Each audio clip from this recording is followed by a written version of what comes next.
Hi everyone, कैसे हो आप सभी। मैं आपका शैलेश सर लेकर के आ गया हूँ आज आप लोगों के लिए बहुत सारी इंटरेस्टिंग चीज़ें, बहुत सारी इंटरेस्टिंग बातें। क्योंकि आज जो हम लोग लॉन्च कर रहे हैं वो कौन सा स्टैंडर्ड का है? स्टैंडर्ड 12th कॉमर्स का फर्स्ट चैप्टर। किसका? SP. SP means Shailesh Pandey का। SP subject means secretarial practice subject. तो आप अगर चैनल पर नए हो और फर्स्ट टाइम विजिट कर रहे हो 12th स्टैंडर्ड के लिए, तो प्लीज़ चैनल को सब्सक्राइब कर देना, लाइक कर देना, अपने दोस्तों के साथ शेयर कर देना। बिकॉज इसमें आप लोगों को बहुत कुछ नई चीज़ें सीखने मिलने वाली है। बहुत सारा इंटरेस्टिंग चीज़ है, बहुत सारी नई बातें हैं जो आपको सीखने और समझने के लिए मिलेंगी। सबसे पहली बात तो मैं आपको बता दूं कि 12th में बोर्ड के एग्जाम्स में फर्स्ट और सेकेंड चैप्टर एसपी में से आपको नियर अबाउट कितना 17 मार्क्स विदाउट ऑप्शंस मिलने वाला है। ये एक चीज़ याद रखना, अगर ऑप्शन के साथ आएगा तो ये नियर अबाउट 25 to 28 मार्क्स तक जाएगा। समझ में आ गया? तो ये बहुत ही इंटरेस्टिंग चैप्टर है। फर्स्ट और सेकेंड चैप्टर आप लोगों ने अच्छे से पढ़ा, अच्छे से समझ लिया तो आपके लिए बहुत सारी चीज़ें आसान हो जाएगी, ईजी हो जाएगा। और मैं बहुत भाई मज़े के साथ पढ़ाने वाला हूँ, तो टेंशन मत लो, मज़े लो। चैनल को सब्सक्राइब करो, लाइक करो, दोस्तों के साथ शेयर करो और मज़े होकर के पढ़ो बे।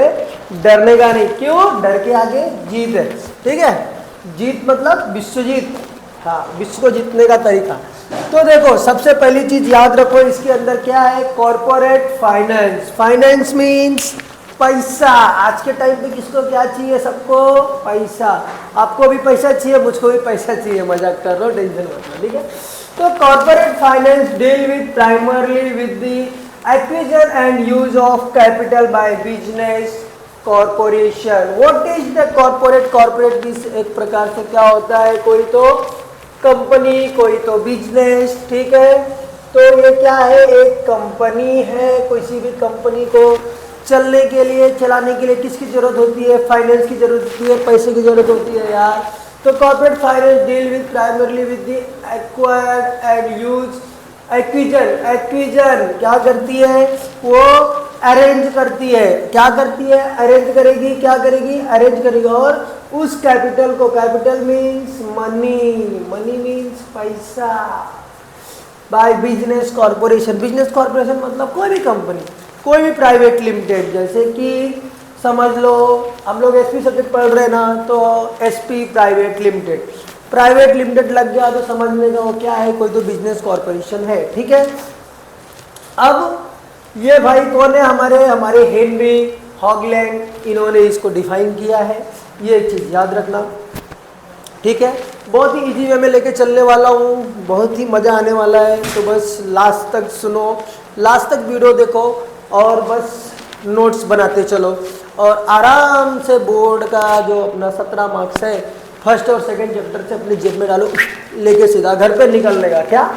चलो, तो रोल ऑफ फाइनेंस मैनेजर। देख भाई, घर चलाने के लिए भी मैनेजर की जरूरत होती है, जो कि हमारे घर पे हमारी माएँ होती है। ठीक है? मम्मी, किसी घर पे मम्मी तो किसी घर पे मम्मी नहीं है तो पापा। ठीक है? तो उसी प्रकार से कंपनी चलाने के लिए भी एक मैनेजर की जरूरत होती है। वहाँ पे वो मैनेजर कौन है? एक है फाइनेंस मैनेजर, जो देखेगा, पैसे का हिसाब किताब रखेगा। साला कितना पैसा किधर लगाने का है, क्या करने का है, कितना खर्चा करने का है, कंपनी में बराबर पैसा लग रहा है क्या नहीं, सही जगह पे लग रहा है नहीं, कि सारा काम किसका है? मैनेजर का। मीन्स जो इंसान मैनेज कर रहा है वो कौन कहलाएगा? मैनेजर। ठीक है? तो the firm has adequate finance. ये क्या करेगा? अरेंज करेगा। किसके लिए? कंपनी के लिए। फर्म क्या करेगा? अरेंज करेगा। किस? फाइनेंस। क्या करेगा? फाइनेंस। मनी अरेंज करेगा। They are using the right source of the funds. भाई कि कहीं से भी ले लोगे क्या पैसा? नहीं ना। Of funds that have minimum cost. अभी समझो आपको ना घर के लिए, समझो आप घर लेने गए। ठीक है भाई? घर लेने गए। ठीक है? मम्मी पापा घर लेने गए, कहीं पे पीछे जाके ढाई लोगे पैसा दे बाबा, पैसा दे। ऐसा नहीं करोगे ना। चेक करोगे ये साला कितने रेट पे दे रहा है, इसका रेट ऑफ इंटरेस्ट क्या है? अच्छा 12% पे दे रहा है। ठीक है?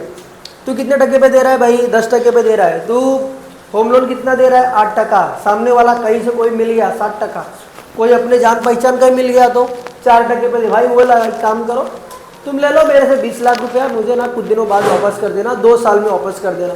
तो आप फाइंड आउट करोगे ना मिनिमम कॉस्ट किधर लग रहा है, वहीं से पैसा उठाओगे ना। वही चीज क्या करेगा वो, right source of funds find out करेगा, जहां पे उसको minimum cost rate of interest कम लगेगा वहां से पैसा उठाएगा। ठीक है, the firm utilise right funds effectively, और वो जो पैसा लेगा उसको सही जगह पे इस्तेमाल भी तो करने आना चाहिए।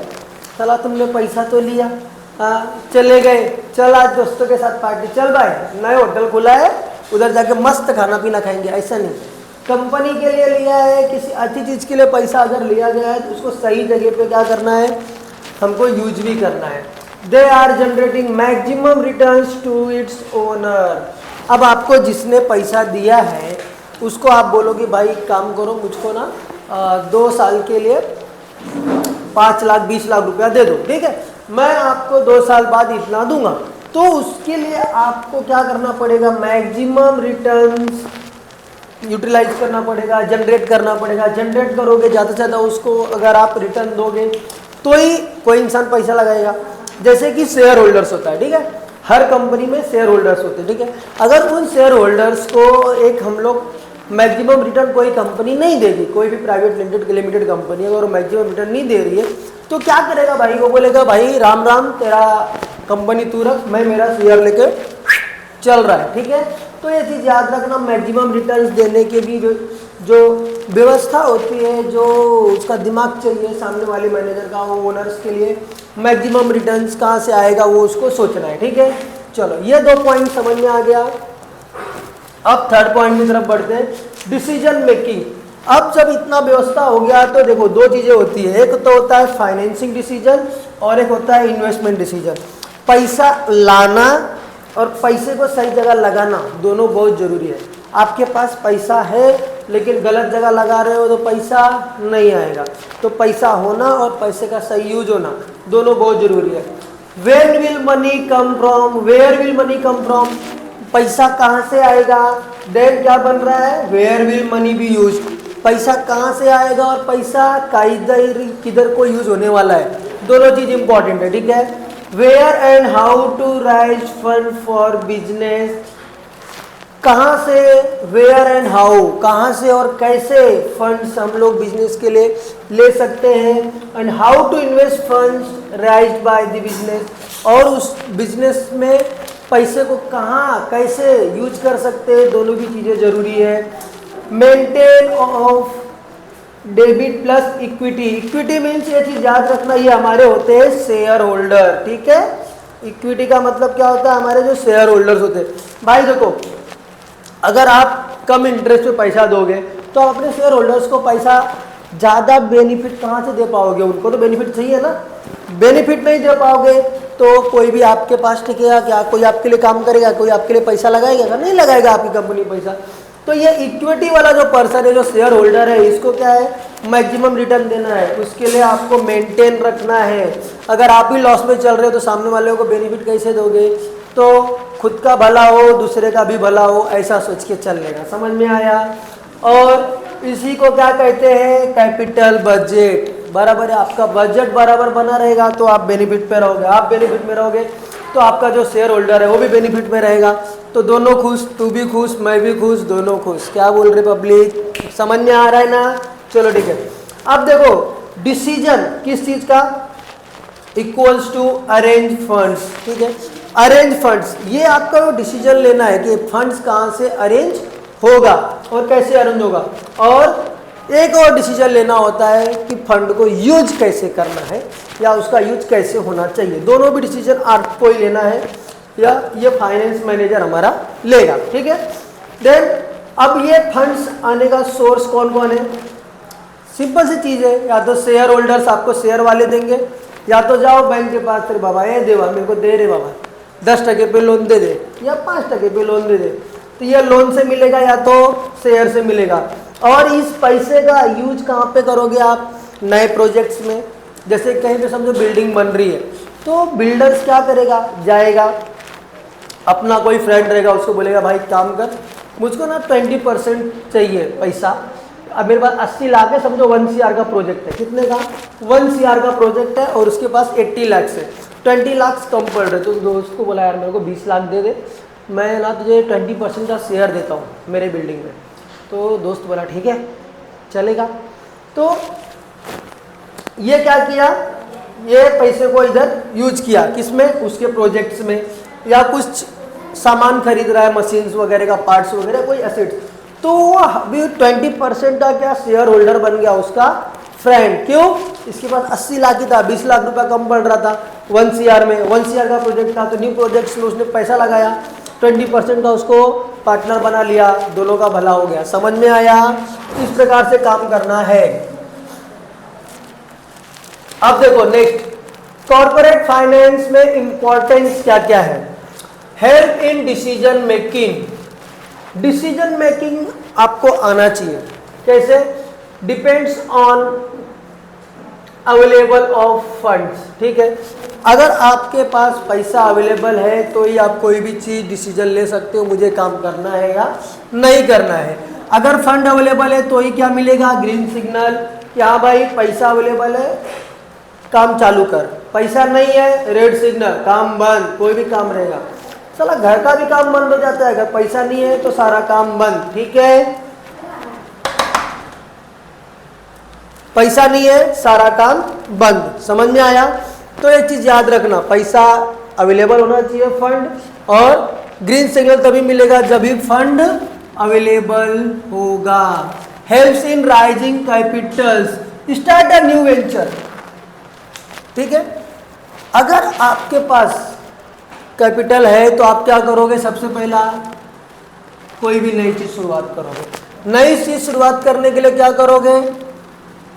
शेयर होल्डर लोगे या तो लोन बाय बैंक। जैसे मैंने आपको बोला, आपको पहले बात तो कैपिटल राइज करना है, पैसा ढूंढना है, पैसा मिला तो उसके लिए क्या करोगे? सबसे पहले पैसा आ गया तो नया बिजनेस स्टार्ट करो। नया बिजनेस स्टार्ट करने के लिए जो पैसा और लेना लगेगा या आपको और पैसा चाहिए तो कहाँ से मिलेगा? वो शेयर होल्डर्स या तो लोन लोगे बैंक के पास से। एक ही ऑप्शन है जो हम लोग पहले से पढ़ते आए, वही रही घिसा पीटा डायलॉग। ठीक है, help in research and development, growth and expansion of business. देखो भाई, कोई भी इंसान बिजनेस चालू करेगा, कंपनी चालू करेगा तो वो लॉस के तो चालू नहीं करेगा। वो क्या करना चाहता है? ग्रोथ। आपके मम्मी पापा पैसा लगा रहे क्लासेस में, ठीक है, तो वो क्या कहते हैं? मेरा बच्चा 80 से 60% पे आ जाए। नहीं, उनको भी ग्रोथ चाहिए, 80 से 85 पे जाएगा ना तभी मजा आएगा ना भाई। तो वही चीज यहाँ पे, growth and expansion of business, required continuously financial support. Continue पैसा आता रहेगा तभी चलेगा। पता कुछ पैसा आया बाद में पैसा नहीं मिला तो बिजनेस में लॉस हो जाता है, मालूम है? क्योंकि इंसान के पास अगर पैसा है ही नहीं, उतना ही मनी है, तो कहाँ से लगाएगा भाई? तो पैसा लगाना जरूरी है ना। पैसा लगाएगा, कंटिन्यूअसली पैसा आता रहेगा तो ही वो सपोर्ट मिलेगा उसको और बिजनेस ग्रो करेगा। Product improvement. देखो भाई, मार्केट में 1000 कंपनियां हैं, बहुत सारी कंपनियां हैं, 1000 ऑफ कंपनीज है। तो आपको अगर बने रहना है तो कुछ ना कुछ नया देना पड़ेगा, अपने आप में इम्प्रूवमेंट करना पड़ेगा। ठीक है, जैसे कि अभी आपके क्लास में 10 बच्चे, ठीक है, तो सबको फर्स्ट रैंक आने के लिए कुछ ना कुछ अपने आप में क्या करना पड़ेगा? इम्प्रूवमेंट करना पड़ेगा। इम्प्रूवमेंट करो, सर्वे करवाओ प्रोडक्ट का। ठीक है भाई, सामने वाला क्या कर रहा है, ये फर्स्ट बेंच का बच्चा क्या अलग पढ़ रहा है जो मैं नहीं कर रहा हूँ, तो सर्वे करो, मीन फाइंड आउट करो अपनी प्रॉब्लम्स को। ठीक है, मार्केट एनालिसिस करो, मार्केट में क्या चल रहा है, किसी प्रोडक्ट का प्राइस क्या है, कोई प्रोडक्ट में क्या दे रहा है सामने वाला, ऐसा अलग क्या कर रहा है। ठीक है, और नए नए प्रोडक्ट्स लॉन्च करो। जैसे कि अभी ये व्हाइट बोर्ड्स है, ठीक है, अभी क्या चल रहा है सब जगह? डिजिटल बोर्ड का, जहाँ पे देखो एडवर्टाइज डिजिटल बोर्ड। तो भाई मुझको भी कुछ दिनों बाद डिजिटल बोर्ड पे चलना पड़ेगा। क्यों? न्यू प्रोडक्ट, मार्केट में रहना है, बिजनेस करना है। समझ में आया? मगज में आया क्या? चलो, इतना समझ में आ गया ना। न्यू प्रोडक्ट मीन्स वही अपना व्हाइट बोर्ड की जगह पे कौन सा बोर्ड? Digital board. बहुत हो गया डिजिटल बोर्ड, अभी आगे बढ़ते। ठीक है, helps in smooth running of business. कोई भी बिजनेस बहुत ही आसानी से चले उसके लिए क्या करना है? Timely payment salary. अभी आपके पास कोई काम कर रहा है, मेरे पास कोई टीचर काम कर रही है, ठीक है, मेरे पास या हमारे पास, या कहीं किसी कंपनी में कोई पर्सन काम कर रहा है, आपके मम्मी पापा कहीं पे भी काम कर रहे हैं, उनको टाइम पे पेमेंट नहीं मिलेगा तो मम्मी पापा काम करेंगे क्या? आप नहीं करेंगे। तो उनको पेमेंट टाइम पे देने का, ठीक है। लोन पेमेंट का टाइम से भरने का, सप्लायर उसको टाइम से सप्लाई करने का, हर एक चीज़। Purchase raw materials, promote product, अपने प्रोडक्ट को प्रमोट करो, लोगों तक पहुंचाओ, और कुछ जो काम में लगने वाली चीज़ें हैं उनको परचेस करो, मीन्स खरीदो, तभी काम बढ़ेगा। और जैसे मैंने बताया नए नए प्रोडक्ट लॉन्च करो, ठीक है। न्यू प्रोडक्ट लॉन्च करोगे तभी फायदा है भाई, समझ में आया? क्योंकि मार्केट में नया है मतलब बिकेगा, जुना है खत्म, समझ में आया? Brings coordination between various activities. देखो जैसे कि कोई भी रिलेशनशिप हो, हाँ रिलेशनशिप से सालों याद आ गया उसको, तुम लोग ना रिलेशनशिप के नाम पे ना बहुत हंसते बहुत हो। क्या होता है ना, गर्लफ्रेंड बॉयफ्रेंड के बीच में ना कोऑर्डिनेशन होना चाहिए। कोऑर्डिनेशन नहीं रहेगा ना तो तुम्हारा रिलेशनशिप चलेगा नहीं। कितने लोगों का ब्रेकअप हुआ रहेगा, ठीक है? ब्रेकअप हुआ क्यों हुआ? क्योंकि कोऑर्डिनेशन नहीं रहा तुम्हारे बीच में। तो अगर किसी भी रिलेशनशिप को आगे बढ़ाने के लिए, दूर तक लेके जाने के लिए एक दूसरे के बीच में कोऑर्डिनेशन होना जरूरी है। वैसे ही बिजनेस के बीच में बहुत सारी चीज एक्टिविटीज के बीच में क्या होना चाहिए? कोऑर्डिनेशन होना चाहिए। जैसे one department support other department, तुम्हारी गर्लफ्रेंड सपोर्ट करेगी तुमको और तुम सपोर्ट करोगे तुम्हारी गर्लफ्रेंड को, तभी तुम्हारा रिलेशनशिप टिका रहेगा, वरना राम नाम सत्य है। समझ में आया? हाँ। Every department depends on effective financial management. Her department अपने आप को पैसे के लिए काम कर रहा है, ठीक है? सबको पैसा चाहिए, तो हर डिपार्टमेंट एक फाइनेंशियल मैनेजमेंट मीन्स सबका अपना अलग अलग सैलरी होता है। फील्ड वर्क करने वाले का अलग सैलरी रहेगा और ऑफिस वर्क करने वाले का अलग सैलरी रहेगा, तो उसके लिए एक अलग मैनेजमेंट होता है। वो कौन देखेगा? हमारा फाइनेंशियल मैनेजर। वो अपना उसका प्रॉब्लम है, हमारा प्रॉब्लम नहीं है। Promote expansion and diversification, provide funds to purchase modern machines and technology. देखो भाई मार्केट में रहना, फिर से वही बता रहा हूँ, modern machines low, technology low, expansion of existing business and develop into new areas. अब मेरा एक क्लास है, इस ब्रांच को मैं और आगे बढ़ाऊंगा, इसका second branch, third branch, fourth branch. वैसे मेरी कंपनी समझो गुजरात में है, उसको मैं महाराष्ट्र में लेके आऊँगा, महाराष्ट्र से यूपी में लेके जाऊँगा, यूपी से कर्नाटक, कर्नाटक से बेंगलोर। मीन्स मैं अपनी जो कंपनी है उसको हर स्टेट में क्या करूँगा? फैलाऊँगा। उसकी जो शाखाएं हैं, उसके जो ब्रांचेस हैं, मैं उसको बढ़ाऊँगा। वही चीज़ यहाँ पे करना है, ठीक है?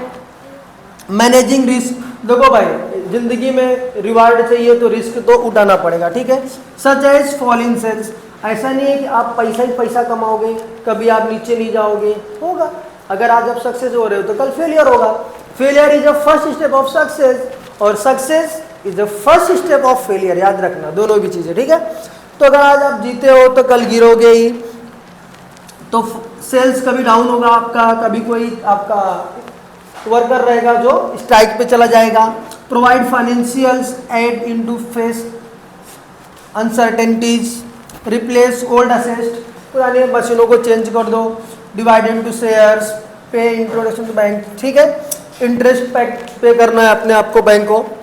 तो ये बहुत सारी चीज़ें हैं जो आज हम लोगों ने पढ़ लिया है। आई होप सो सबको अच्छे से समझ में आया रहेगा कि आज के लेक्चर में हम लोगों ने क्या पढ़ा है, क्या समझा है। तो बहुत सारा बेसिक चीज़ें हैं जो हम लोगों को समझ में आ गया है, ठीक है? तो आज का लेक्चर मैं यहीं पे स्टॉप कर रहा हूँ। अगर किसी को डाउट है तो प्लीज़ कमेंट सेक्शन में पूछ लेना, मैं आपको वापस से एक्सप्लेन कर दूंगा। और मेरी कोशिश रहेगी कि मैं आपको अच्छे से इस सब्जेक्ट को समझा पाऊँ। मेरा पहला लेक्चर है आज कॉमर्स का, तो कहीं पर भी कुछ थोड़ा बहुत मिस्टेक हुआ हो तो संभाल लेना। तो इसी के साथ आज का लेक्चर मैं यही स्टॉप कर रहा हूँ। चैनल पर नए हो और वीडियो अगर लास्ट तक देख रहे हो और अच्छा लगा है तो प्लीज़ सब्सक्राइब कर देना यार चैनल को, एंड वीडियो को लाइक कर दो, दोस्तों के साथ शेयर कर दो और ऐसे ही सपोर्ट बनाए रखो। Thank you so much, goodbye, मिलते हैं नेक्स्ट लेक्चर में। धन्यवाद।